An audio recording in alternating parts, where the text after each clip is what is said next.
The accusation hit like a thunderbolt across our family dinner table. "You're nothing but a fraud." Amanda, my sister-in-law, stood up, her face red with rage. "You're taking advantage of vulnerable people with your so-called therapy practice." I set down my fork, maintaining my professional composure despite the sudden attack. After 15 years as a licensed therapist specializing in teenage trauma and anxiety, I learned to stay calm in emotional situations. But this wasn't my office. This was my parents' dining room, and my own family was turning against me. My name is Olivia Parker, and at 38, I'd built a respected therapy practice from the ground up. My methods weren't traditional. I combined art therapy with cognitive behavioral techniques, creating a unique approach that had helped hundreds of teenagers navigate their mental health struggles. But according to Amanda, I was just a glorified scam artist. "Have you even seen her office?" Amanda continued, addressing our stunned family members. "Bean bags instead of proper chairs, art supplies everywhere. It's like a kindergarten classroom. And she charges premium rates for this nonsense." My brother Michael, Amanda's husband, shifted uncomfortably in his seat. "Amanda, maybe this isn't the time." "No, it's exactly the time." She pulled out her phone, scrolling frantically. "Look at these online reviews. Dr. Parker helped my daughter overcome severe anxiety through drawing." Drawing? And parents are paying hundreds for this. My mother touched my arm gently. "Olivia, sweetheart, perhaps Amanda has a point. Traditional therapy methods are more proven." I took a deep breath, remembering my own training about handling confrontation. My methods are fully accredited and have been published in several psychiatric journals. The art therapy component helps teenagers express emotions they struggle to verbalize. Convenient excuse, Amanda scoffed. And how many of these success stories can actually be verified? Everything's anonymous in therapy, isn't it? Perfect cover for a scam. What Amanda didn't know, what none of them knew, was that her own daughter, Lily, was one of my anonymous patients. For the past 6 months, Lily had been seeing me under a different therapist's referral, her identity protected by patient confidentiality. She'd been struggling with severe anxiety and self-worth issues, partly stemming from Amanda's relentless pressure for academic perfection. I maintain patient confidentiality because it's essential for trust and healing. I explained calmly. My credentials and methods are fully transparent. "Right," Amanda sneered. "Hide behind your confidentiality while you rob desperate parents blind. I've been warning everyone I know about you. The school board, the local parenting groups, they all need to know what you're really doing."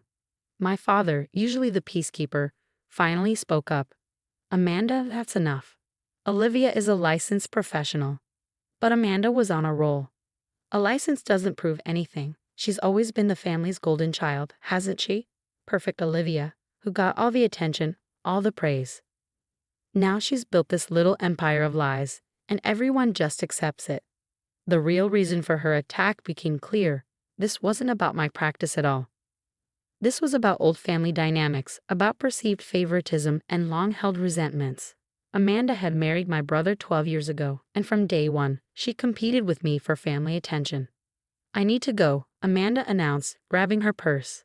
"I can't sit here and watch everyone enable this exploitation.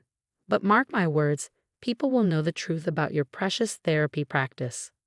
As she stormed out, Michael gave me an apologetic look before following his wife. The silence left in their wake was deafening. My mother broke it first. "Maybe you should consider a more traditional approach, dear. All this artistic expression, it does seem a bit unconventional." "Mom," I said firmly, "my methods work. I have years of documented success cases. But if Amanda is telling people, then they can look at my credentials, my published research, and my official success rates." I interrupted. "I won't compromise my practice because of Amanda's personal issues with me." Later that night, as I sat in my home office reviewing patient files, my phone buzzed with a text from Lily, Amanda's daughter. "Had another panic attack. Can I move my appointment to tomorrow?" I stared at the message, thinking about the progress Lily had made through our sessions. Through art therapy, she'd finally been able to express the crushing pressure she felt from her mother's expectations. Her anxiety attacks had decreased significantly, and her latest artwork showed promising signs of growing self-confidence. If only Amanda knew that her campaign against my practice was threatening her own daughter's mental health journey. But I couldn't break confidentiality, even to defend myself. Lily's healing had to come first. My phone buzzed again, this time with a notification about a negative review posted on my practice's social media page. Amanda had been busy. The review screamed. This therapist uses unproven methods to exploit vulnerable teenagers and their parents. Save your money and time. I closed my laptop, a plan forming in my mind. Amanda wanted proof. She would get it, but not in the way she expected.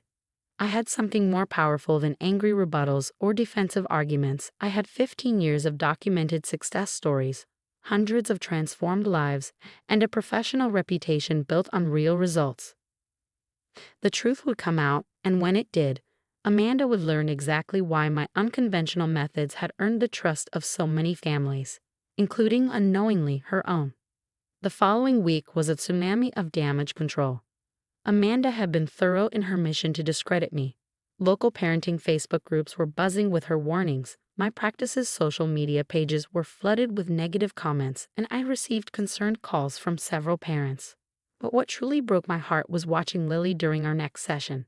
She sat in her usual spot, clutching her sketchbook, her anxiety visibly worse than it had been in months. "Mom's been on this crusade," she confided, her hands shaking as she drew. "She doesn't know I'm here, but she keeps talking about this terrible therapist who's scamming everyone.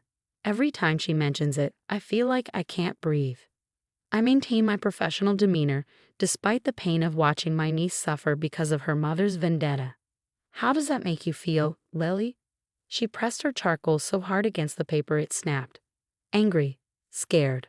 The art therapy has been helping me so much, but now I feel guilty for keeping it secret. What if Mom's right? What if I'm being stupid thinking drawing can help me?" "Look at your progress journal," I suggested, pulling out the portfolio of her work from the past 6 months. "What do you see?" Together, we flipped through her artwork. The early pieces were dark, chaotic, visual representations of her anxiety attacks. But as the weeks progressed, light began appearing in her drawings. Colors emerged. Structure formed. It was a clear, documented journey of healing. "I see it," Lily whispered, touching a recent piece. "I'm getting better." That evening, I received an unexpected visit from my brother Michael. He looked exhausted, the strain of being caught between his wife and sister evident on his face. "Amanda's escalating," he warned, accepting the coffee I offered. "She's convinced the school board to review their referral program with your practice. She's talking about filing formal complaints." I set down my own cup. Why isn't she here having this conversation herself? Michael sighed. "You know, Amanda, once she believes something, there's no talking to her." And he hesitated. "I think this is about more than your therapy methods. It's about Mom and Dad always supporting my career choices while questioning hers," I finished. Amanda had wanted to be a child psychologist herself years ago, but our parents had discouraged it, suggesting teaching instead. They fully supported my therapy aspirations just 2 years later. "Exactly," Michael nodded. "But Olivia, some of these parents are taking her seriously. They're starting to question your methods." I walked to my filing cabinet, pulling out a thick folder.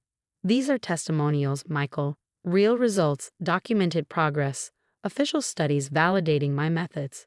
Art therapy isn't new or experimental. It's a recognized therapeutic technique." "I know that, but..." And here, I continued pulling up my practice's statistics on my laptop. Our success rates, 87% of our teenage patients show significant improvement within 6 months. That's higher than the national average for traditional talk therapy alone. Michael studied the numbers, his expression thoughtful. "Have you shown these to Amanda?" "She doesn't want to see them. She wants to believe I'm a fraud because it fits her narrative about me getting special treatment." Just then, my phone buzzed. Another text from Lily. "Mom's organizing a parent meeting at our house tomorrow. She's inviting all her friends with teenage kids to expose the truth about art therapy." I showed Michael the message, watching his face fall. "This has to stop," he said quietly. "But how?" I thought about Lily's progress portfolio, about all the other teenagers who found their voice through art when words failed them. About the parents who'd watched their children transform from withdrawn and anxious to confident and expressive. "I'm going to that meeting," I decided. Michael's eyes widened. "Olivia, that's not a good idea. Amanda will see it as an attack." No, I said, already formulating my plan. I'm not going as Dr. Parker, Lily's aunt, or Amanda's sister-in-law. I'm going as a concerned mental health professional who's been invited by one of the parents. Who would? Michael started, then understanding dawned. Mrs. Thompson. I nodded.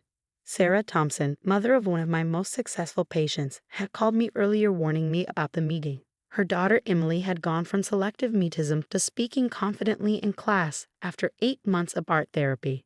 I'm not going to argue or defend myself, I explained. I'm going to let my results speak for themselves, and I'm bringing backup. As Michael left, I started making calls. It was time to show Amanda that my little empire of lies was built on something far more substantial than she realized. Real transformation, real healing, and real lives changed. The next day would either vindicate my work or give Amanda the ammunition she needed to destroy my practice. But I knew one thing for certain. I wouldn't let her prejudice take away the healing space I created for teenagers like Lily, who desperately needed a different way to express their pain. The parent meeting at Amanda's house was packed. I arrived quietly, slipping into a seat at the back beside Sarah Thompson. Amanda stood at the front, armed with PowerPoint slides and printouts about traditional therapy methods. These unconventional practices are putting our children at risk, she declared, not noticing me in the crowd. Real therapy doesn't involve finger painting and doodling. Our kids need proper professional help, not artistic playtime. That's when Sarah Thompson stood up. My daughter Emily would disagree. Amanda faltered slightly. I'm sorry, who? Emily Thompson. Selective mutism for 3 years. Traditional therapy fails her completely. Sarah's voice was clear and confident. Would you like to meet her? Emily walked in from the hallway, followed by 5 other teenagers and their parents, all former or current patients who had agreed to break their anonymity to support the therapy that had changed their lives. Hi, I'm Emily, she said, looking directly at Amanda. Before art therapy, I couldn't speak in public. Dr. Parker helped me find my voice through art first, then words followed. Would you like to see my progress portfolio? One by one, the teenagers shared their stories. Jack, who'd overcome severe PTSD through sculpting. Maya, whose eating disorder improved when she started expressing her feelings through college. Each testimony was accompanied by dated artwork showing clear therapeutic progression. Amanda's face grew increasingly pale. This is clearly staged. No, Mom, it's not. Every head turned. Lily stood in the doorway, clutching her own portfolio. My heart stopped. This wasn't part of the plan. Lily? Amanda whispered. What are you? I'm Dr. Parker's patient. Lily's voice shook but held strong. I've been for 6 months, and I'm getting better, Mom. The anxiety attacks, the panic about perfect grades, the feeling that I'm never good enough. I'm finally learning to handle it. Because of art therapy, because of Aunt Olivia. Amanda sank into a chair, staring at her daughter. But why didn't you tell me? Because of this, Lily gestured at the anti-art therapy presentation. Because you're so sure you know what's best, you never actually listen. The room was silent as Lily opened her portfolio. This was me 6 months ago, she pointed to a dark, chaotic drawing. And this is me last week. The recent piece showed a bright, balanced composition, full of hope and light. The art helps me say things I can't put into words, Lily explained. Like how your pressure for perfection makes me feel. How sometimes I can't breathe thinking about disappointing you. Dr. Parker, Aunt Olivia, she gave me a way to express that safely. I finally stood up, moving to the front of the room. Art therapy isn't about replacing traditional methods, Amanda. It's about providing another pathway to healing. Some people need that alternative path. Amanda looked from Lily's artwork to me, then back to her daughter. Years of competition and resentment warred with the undeniable evidence before her. 6 months, she said quietly. You've been happier these past 6 months. Calmer. I noticed, but I didn't know why. Lily nodded. Because I finally had a safe space to be myself. To be imperfect. The other parents began sharing their own stories. How their children had transformed. How traditional therapy hadn't worked for everyone. How art had opened doors that seemed permanently closed. Amanda stood up abruptly and left the room. I found her in the kitchen, crying. I've been so wrong, she whispered when I entered. So completely wrong. About everything. Not everything, I said gently. You wanted to protect vulnerable people. That's not wrong. Your method of doing it was just misguided. She laughed tearfully. Misguided. I tried to destroy your practice because of my own stupid jealousy, and in the process, I almost ruined my daughter's chance at healing. But you didn't, I reminded her, and now you have a chance to understand her journey better. The aftermath of that meeting transformed more than just Amanda's view of art therapy. Our family dynamic shifted too. Amanda's competitive edge softened as she watched Lily flourish in therapy. She even started attending some family art therapy sessions, learning to express her own feelings through creative means. 6 months later, I received a package at my office. Inside was a beautifully framed piece of art, a collaborative work by Amanda and Lily. It showed two paths merging into one, darkness giving way to light. The card read, "Thank you for showing us another way to heal. Love, Amanda and Lily." I hung it in my waiting room, where it serves as a reminder that sometimes the strongest critics can become the greatest advocates once they open their minds to different possibilities. And Lily? She's now mentoring other teenagers who are just starting their art therapy journey, showing them that there's no single path to healing. Sometimes the most unconventional routes lead to the most profound transformations. My practice continues to grow, not despite Amanda's actions, but partially because of them. Her attempt to discredit art therapy ended up creating a platform for success stories to be heard, bringing more families to explore this healing path. Sometimes the best validation comes from overcoming those who doubt us the most.